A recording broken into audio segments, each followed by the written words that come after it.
Hello, ladies and gents. Robert Sykes, KetoSavage.com. Crystal Sykes, LadySavage.com. And today we're making some chili.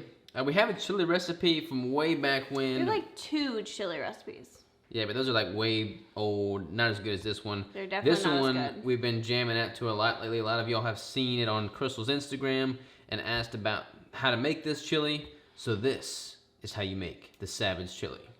The Savage chili. Yes, so there is a couple different things that you can do with this, and I will explain that along the way. So first, let's just go ahead and turn on our stovetop and, oops. Tim. There we go. And we're gonna go ahead and start cooking that ground beef. Oh wait, no, we have to tell you what we have first. We have ground beef, 80-20. 2 pounds of 80-20 ground beef. I like the fattier option because you're gonna eat it all anyway. So if you have like a 73, or if you want to do the 85, 70, or 85-15, whatever you want to do as far as the leanness of the ground beef, it's fine. I like to do the 80-20. The nice thing about this is that with like a 75-25, 80-20, if you're cooking it on the grill, you're gonna lose a bunch of the drippings. With this, it all stays in the pot, so you can really kind of adjust your, meat source based off of whatever your macro goals for the week are. So while he's cooking that, I'll explain to you what else we have. So we have the 2 pounds of ground beef. Then we also have 1 container. We're gonna use the whole container of the Rouse. I like their vodka sauce. It's my favorite one. It tastes the best in here because I like my chili a little bit creamy tasting. So I like the Rouse vodka sauce. You can also use a different brand if you can find one that's super clean and low carb. I found another one that was like a 4 cheese blend, and that's also delicious. These are just some jalapenos. You do not have to add jalapenos. I made this recipe for our crew for a week for their lunches, and they don't like the spicy stuff, so I left the jalapenos out, and it tastes totally fine.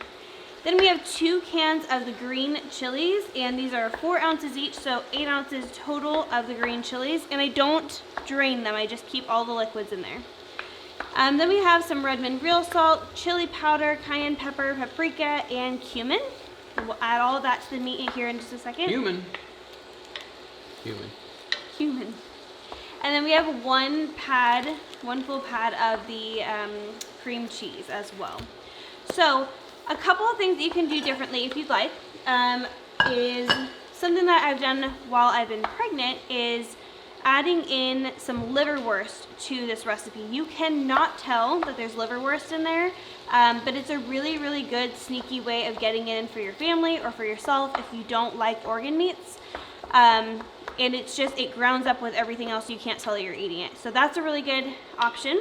Another thing is we like ours a little less soupy and a little bit more thick and dense. So we don't do, I have in the past done some bone broth in here, but since we don't want it as soupy, we just haven't been adding it as much. But that's also another thing. I would add like 2 cups of bone broth if you want to make it into a larger batch, if you're having some people over and you want it to last a little bit longer.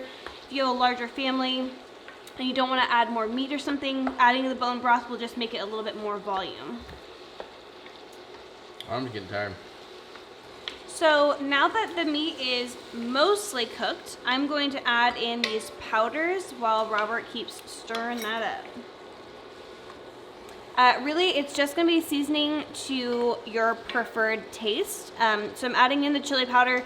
I probably add most of the chili powder mostly chili powder to this, and then everything else is just a little bit less.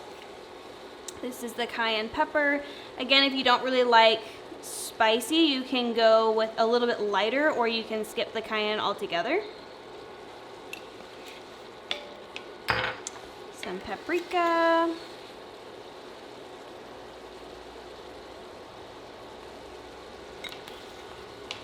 And some cumin. I love cumin. I would personally add a ton of cumin to this because I love it, but not everyone loves it. I'm gonna actually take this top off. I love it. I love it. I like it. I love it. But want some more of it?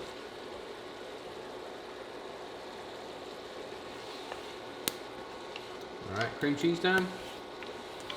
Yeah, just make sure that's real good mixed in. And then we're gonna add in the cream cheese. We want this mostly melted in.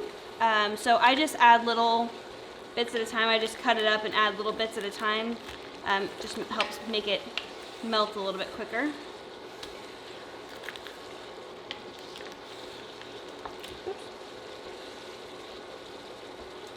And you can definitely do it without the cream cheese, but again, I really like my chili a little bit creamy.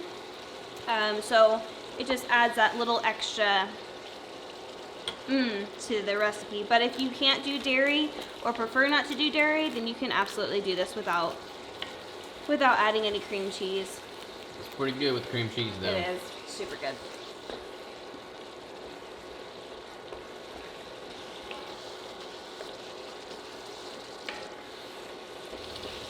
Forgot to add some salt.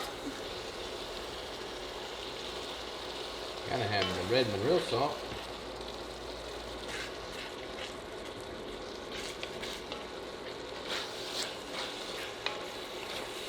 It's looking good enough for me to add in some other things. So I'm gonna add in the jalapenos. And again, you don't have to have the jalapenos, but we like them.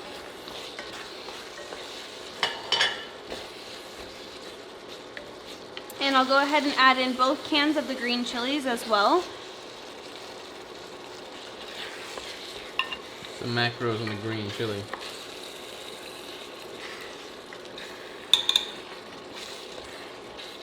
There is 1 gram of carbohydrate for 4 every- servings. No. Per serving, there's 4 servings in a can. For every ounce, there's 1 carb.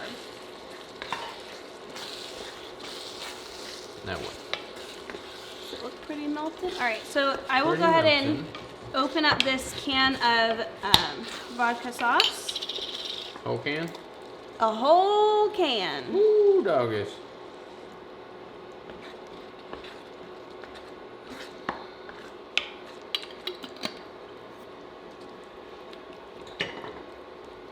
And pretty much at this point, your recipe is done. So you can leave it on the stovetop. Of course, you're gonna want it to warm up a bit as your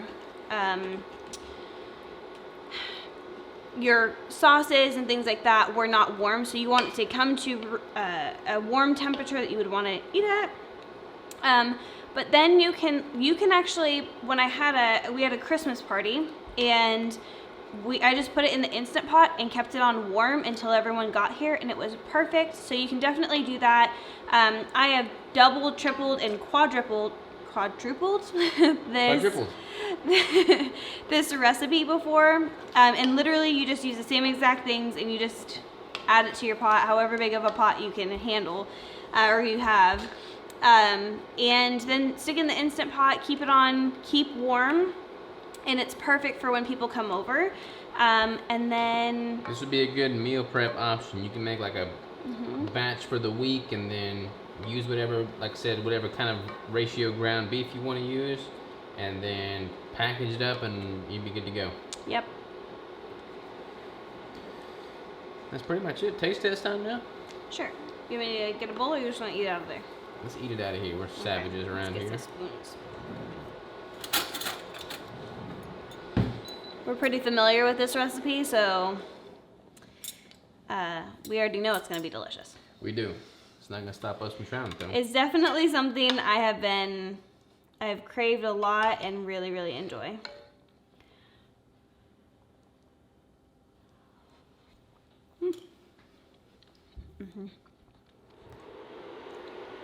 Gets It's better every time. Yeah, it's just perfect. This is the bomb, y'all. I mean, It's just a perfect, creamy, warm deliciousness. it's like a warm wintertime hug. I'm sure by the time this comes out, we will have already put out the cornbread recipe, and I have already paired the chili with the cornbread, and it is delicious. So Bomb diggity. if you guys want something to pair this with, then try out the cornbread that we made as well. Yes, indeed, y'all. So, if you want to get the full recipe details, the breakdown, the macros, the video, the steps, check out the website ketosavage.com.